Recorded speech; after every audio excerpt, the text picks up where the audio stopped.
দেখো বন্ধুরা, ছোটো মাছের চচ্চড়ি করছি। মেখে ঝুঁকে বসিয়ে দিয়েছি, অল্প জল দেবো।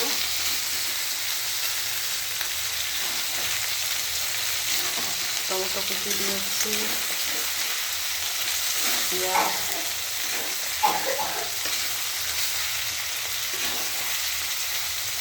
একটু জল দিয়ে দেবো, অল্প জল দেবো। আলুটা সিদ্ধ হওয়ার মধ্যে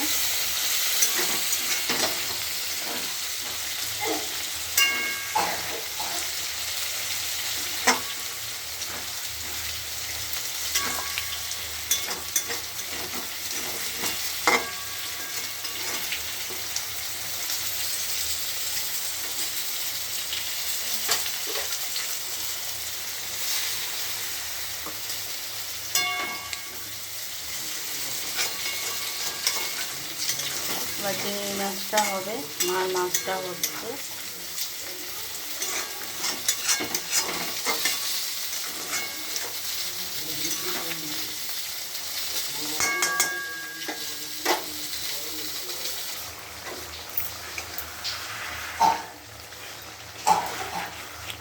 ছেলেটা খুব শরীর খারাপ, গরম জল করে দিলাম, ঢেপার নিচ্ছে।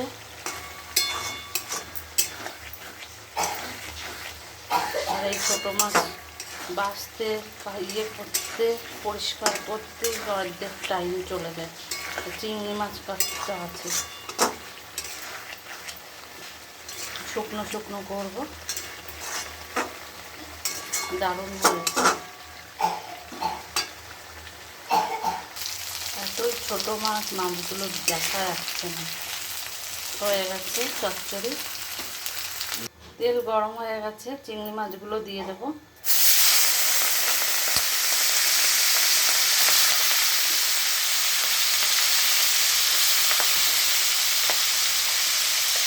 আমার চিংড়ি মাছ খেলে অ্যালার্জি হয়, চিংড়ি মাছ, পুঁই শাক খেতে পারি না, কিন্তু ওগুলোই ভালো লাগে।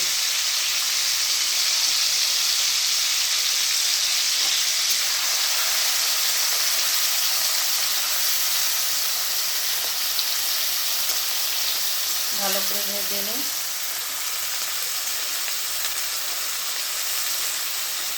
এই মাছ ভাজতে অনেক টাইম দিয়েছে, আবার ছোটো মাছ ধুতে, ভালো করে মাছ না ধুলে মাছ ধোয়া কাটার ওপর রান্না ভালো হয়, সবজি কাটার ওপরও।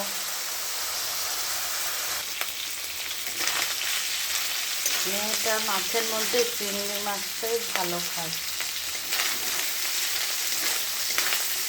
এত সুন্দর করে রান্না করি, অন্য মাছগুলো একটুও মুখে যায় না।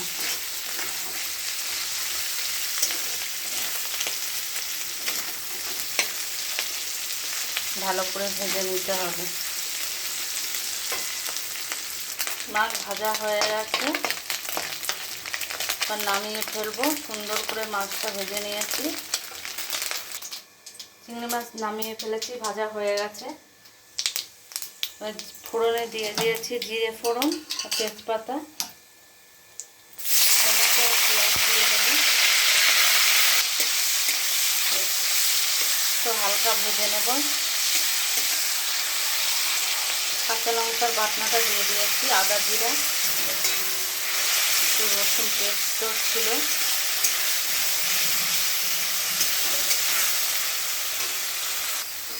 বাটনাটাকে ভালো করে কষিয়ে নিই।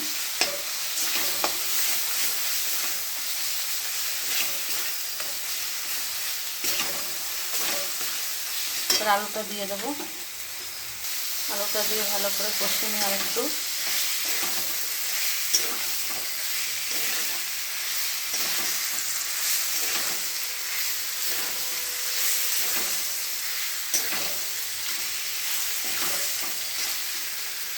কষা হয়ে গেছে, এবার জল দিয়ে দেবো।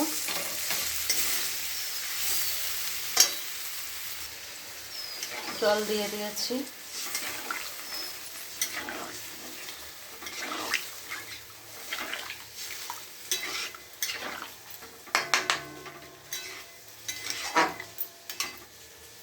ঝোল ফুটে গেছে, এবার মাছগুলো দিয়ে দেবো, চিংড়ি মাছগুলো দিয়ে দেবো।